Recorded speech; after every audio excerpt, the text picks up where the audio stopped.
Thank you for coming, Florence. We are here obviously to talk about your perception of fashion, but also to talk about your perception of fashion. Laura and Louise, who are right now working with reintroducing, relaunching, and transforming KONÉ into something new, but also into something which is very value driven. And we're going to dive into that as well. You are a network weaver, I've been told. Yes. You are obviously a model. You have been involved in reinterpreting what is wellness in Ibiza, of all places. Is that true? Yeah. Yes. I launched Off.Season 2 years ago, out of the need to find how to recover after fashion weeks. So very appropriate. Yeah, very appropriate.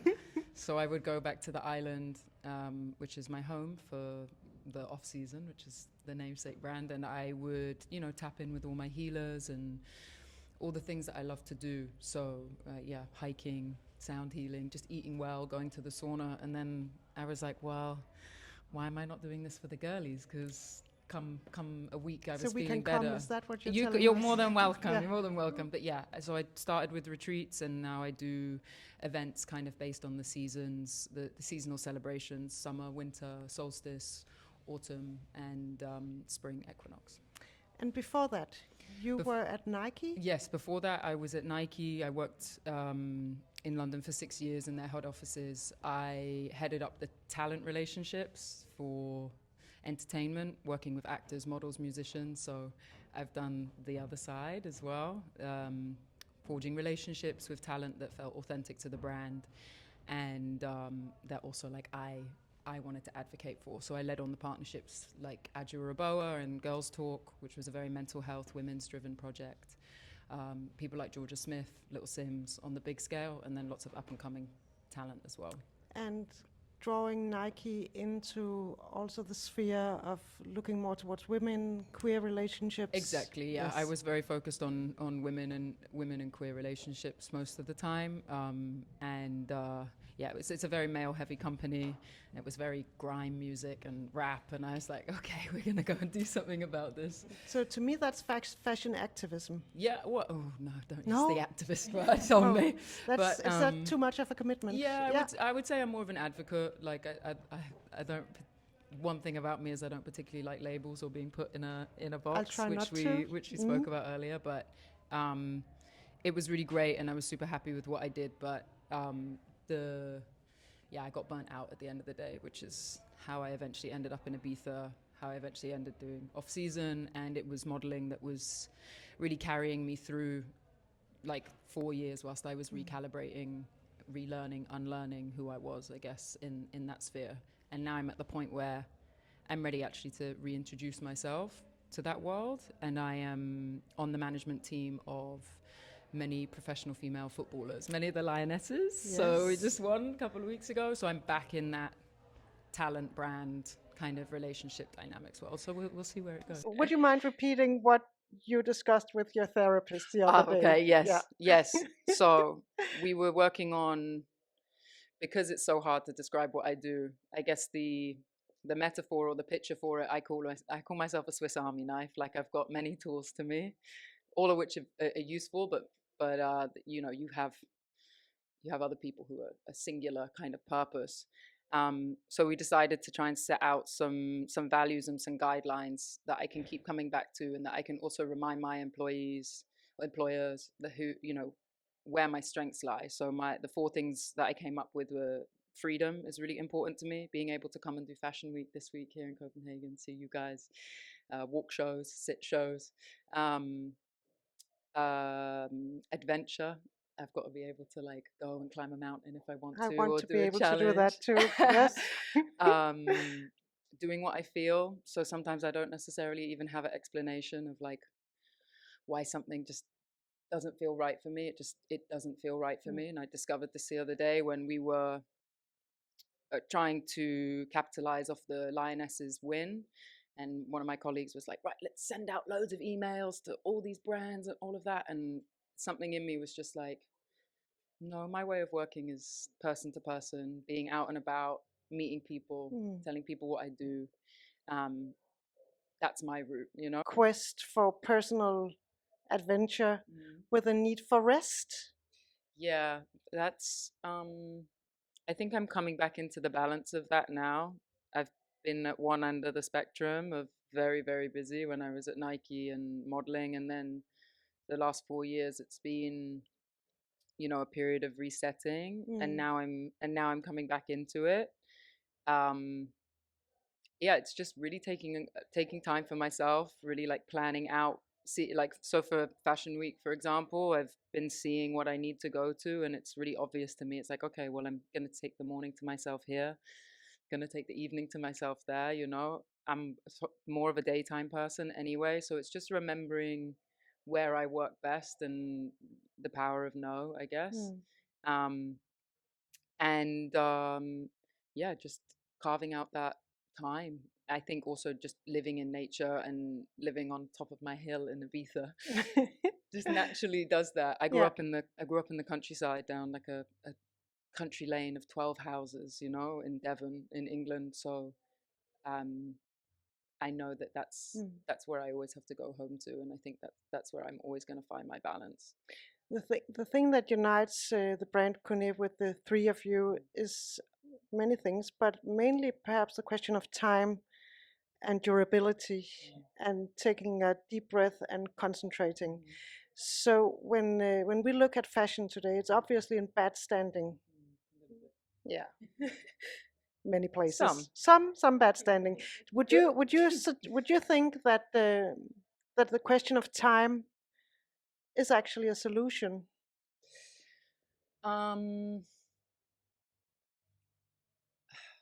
I think it's more it's time is part of it, but honestly I think it's the system, you know. And I think that new systems are being built with time in mind, but there are other systems where the time is too quick, and with a growth mindset constantly, we're not gonna I'm struggling to see yeah, these multi-billion, multi-million dollar companies be like, oh yeah, we'll tag on to degrowth, you know. So if they don't, it's going to happen naturally. Like anything, it will collapse. But I'm trying not to pay too much attention to that side. And for the past like few years, I've really just been saying to myself, I only really want to work with aligned brands, you know. And it's then brands like KONÉ who have come through, and I've been like, yes, you know, it's a no brainer, you know, for me. That doesn't mean, you know, there are obviously things that you make compromises on, but like in general, that's a really strong boundary for me. Do you feel supported and nourished by the industry in those choices? Yeah, when you know, brands like KONÉ and Louise and Laura come to me, then like it lights me up, you know. It goes back to that doing what I feel, you know. And it's a full body yes. And I have felt very nourished, for example, like financially, for those 4 years that I was in Ibiza without a full-time job. I was nourished by the industry, but it once again it came to the point of like, at what cost, you know. But it's just all part of the cycles, and I think I'm sensitive enough to feel them early enough to be like, okay, we're now entering a new cycle, you know. I need to look for something else or just recalibrate my relationship. Trying to introduce the two of you is also quite complicated. Laura, I've known you for I think 22 years. True. That's true, isn't it? Yes. We met in another fashion sense, and in a big Danish fashion company many years ago when you just started your career as a designer. That's true. And just to sum up your career, you've always been focused on details, focused on quality and design, focused on textures and materials. Would that be true? Yes, that is true. Yes. And now you've partnered up with Louise, and you're reworking, rebranding, relaunching, reintroducing, and transforming KONÉ into something new. Yeah. Let's just begin there. What is the most important thing we should know about the brand right now? I hope that the most important message we have is that it's it's possible to create a brand that's fashionable, but that can create or represent a slower pace, that can actually, you know, step maybe outside the traditional fashion systems, that can, you know, create a new narrative about fashion, and that speed is not everything, and that is not crucial to a brand.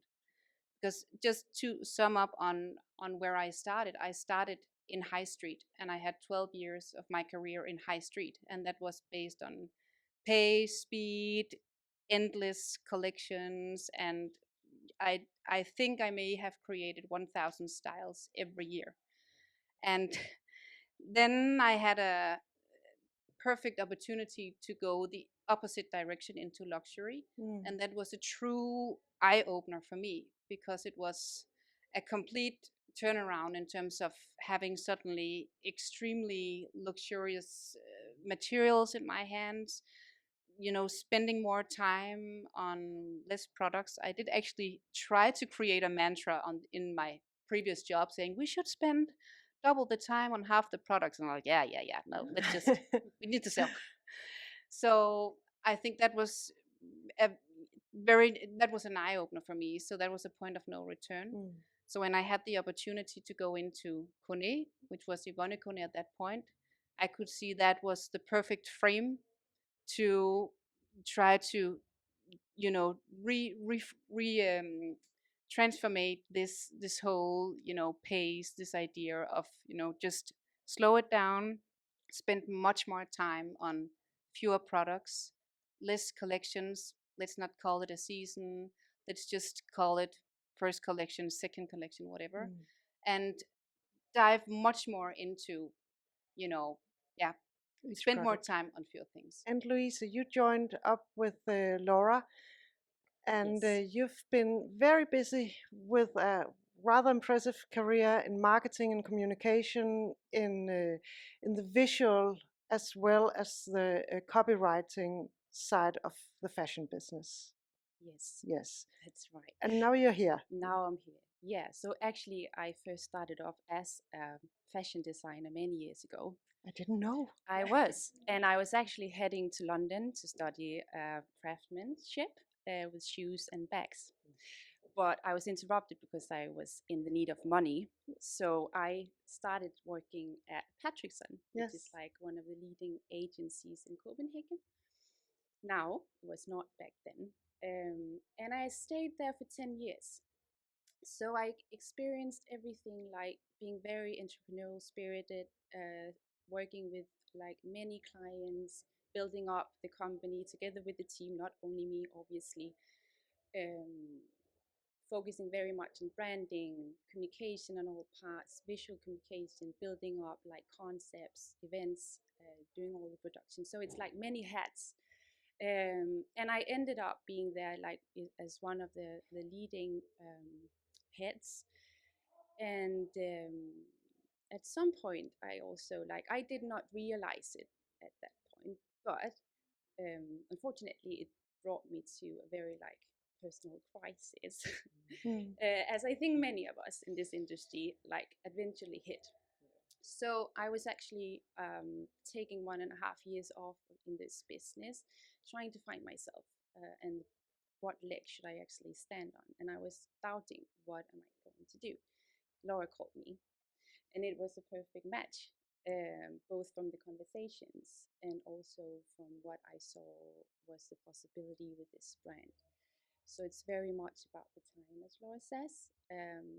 Not only having time to create products, but also having time to build a business, having time to spend time with new relations, old relations, friends in this industry. So that is what like the big mantra is, like time.